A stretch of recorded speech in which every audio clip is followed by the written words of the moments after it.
কি হচ্ছে? দেখি দেখি দেখি দেখি আমার রূপদাকে দেখি দেখি দেখি দেখি দেখি, এটা কি হয়েছে?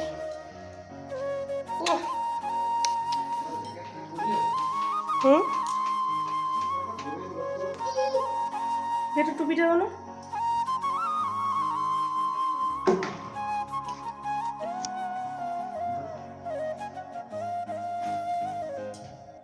নমস্কার, আমি পূজা।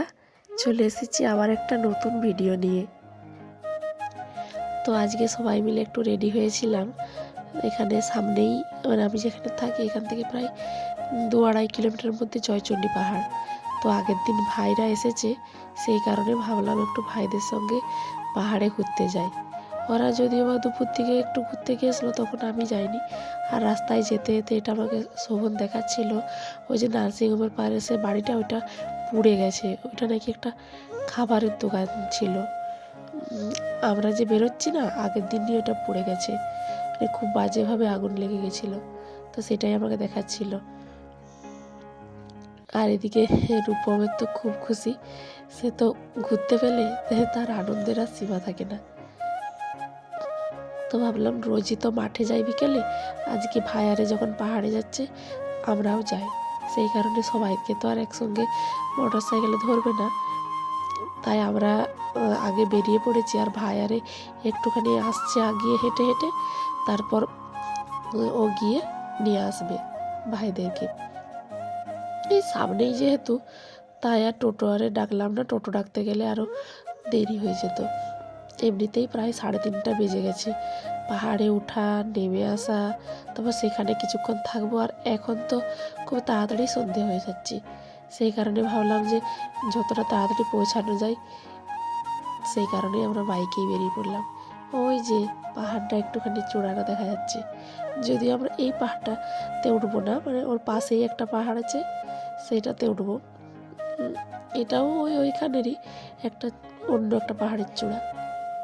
এই যে এখন আমরা পৌঁছে গেছি, আর ও গেছে ভাইদেরকে নিয়ে আসতে। আমার ছেলেটাকে একটুখানি দেখাচ্ছিলাম, আর ও তো চারদিকে অনেক লোকজন, তো খুব খুশি। ওই যে সূর্য প্রায় অস্ত যাব, আর বেশ সুন্দর লাগছে এই দিকটা। আরও কিছুদিন পরে এই যে যেগুলো বাঁশ টাস দিয়ে খাঁচার মতো করা আছে, এইগুলোতে দোকান বসবে। তো এই ডিসেম্বরের শেষের দিকে নাকি এখানে মেলার মতো বসে। যদিও আমরা ডিসেম্বরে এখানে থাকবো না। এই যে জয়চণ্ডী ও বজরংবলীর মন্দির, গেটটা, আমরা গেটের সামনে চলে এসেছি। ও গেছে ভাইদেরকে নিয়ে আসতে। তো ভাবলাম ততক্ষণে ওইখানে একটা পাথরের উপরে আমরা গিয়ে বসি। আর বাচ্চাগুলো এত দুষ্টুমি করছে, ওদেরকে আর সামলানো যাচ্ছিল না। আর বাচ্চাগুলোকে আর আজকে পাহাড়ে উঠতে দিলাম না, কারণ কিছুক্ষণ পরই সন্ধ্যা নেমে আসবে, অন্ধকার হয়ে যাবে। তাই বললাম ওরা ওর বাবার কাছেই নিচে থাক, আমি আর আমার দুটো ভাই আমরাই যাচ্ছি। আজকে দেখি কতটা কি উঠতে পারি, না সন্ধে হয়ে যায়। এই যে এই পাশের যে বড় বড় চাই পাথরগুলো রয়েছে না, এইগুলো নাকি কোনো এক সময় ওই পাহাড় থেকেই গড়িয়ে এসেছে। আর আমি এখানে এসেছি বর্ষাকালের দিকে, তো তখন এগুলোতে প্রচুর ঝড় ছিল। আর এখন দেখছি অনেকটা পরিষ্কার করে দিয়েছে, আর সিঁড়িগুলোও বেশ পরিষ্কার পরিচ্ছন্ন আছে। এগুলো নাকি রোজ, ওই যে নিচে যে আমাদের একজনকে দেখা যাচ্ছে, সে নাকি রোজ ঝাড় দেয়। তো অনেকগুলো সিঁড়ি উঠতে বেশ কষ্ট হচ্ছে। এই যে ভাই এখানে দাঁড়িয়ে আছে, আমিও ভাবলাম একটুখানি দাঁড়াই। তো আগের দিন যখন ভাই আরে এসেছিল, তখন গুনেছিল এখানে মোট 503টা সিঁড়ি রয়েছে।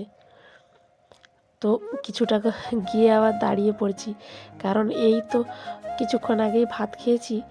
আর ভাত খেয়েছি একটু দেরিতে আজকে, কারণ ওরাও একটু বেরিয়েছিল, আর ওদের ফিরতে ফিরতে প্রায় 2:30টার মতো বেজে গেছে। ওরাও এই আরেকটা সামনে কিছুটা গিয়ে একটা পাহাড় আছে, সেখানে গিয়েছিল। তো ওই 11:30টার দিকে বেরিয়েছিল, ফিরেছিল 2:30 পৌনে 3টার দিকে। আর ভাত টাত খেয়ে আমরা বেরোলাম 3:30 প্রায় বেজে গেল বেরোতে। তো আমরা এবারে চলে এসেছি এই যে মন্দিরের কাছেই। এটা হচ্ছে চণ্ডী মাতার মন্দির।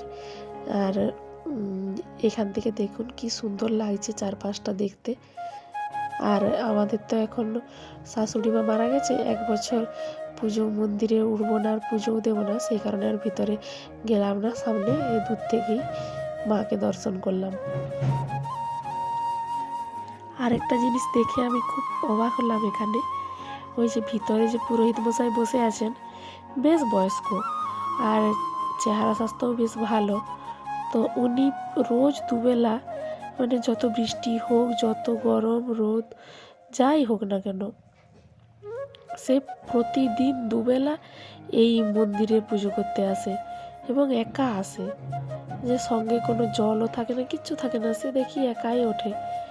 তো আমরা একদিন একবার উঠতেই আমাদের এত কষ্ট হচ্ছে, আর ওনার তো বয়স হয়েছে, কি করে ওঠে সেটাই খুব অবাক লাগছে আমার কাছে।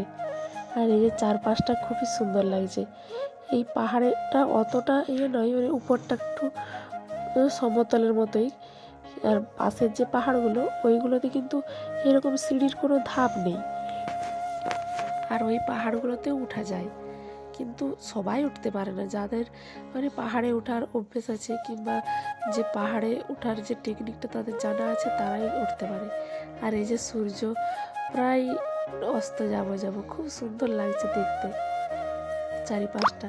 আর এখন তো কুয়াশা আচ্ছন্ন, সেই কারণেই দূরের ওই যে ট্রেনটাকে দেখা গেল না, নাহলে ওই দূরে না একটা, মানে এখান থেকেই দেখা যায় ট্রেন লাইনটা।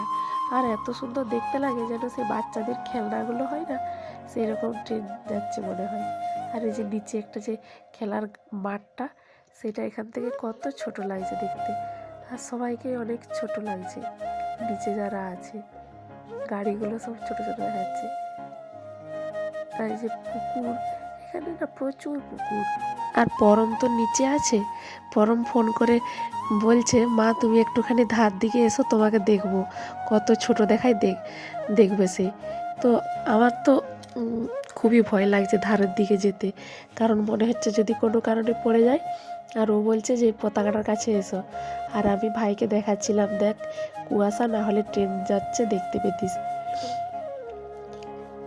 তো এরপর আমরা নেমে পড়বো, কারণ এবার অন্ধকার হয়ে যাবে আর নামতে অসুবিধা হবে, সেই কারণেই নেমে যাব।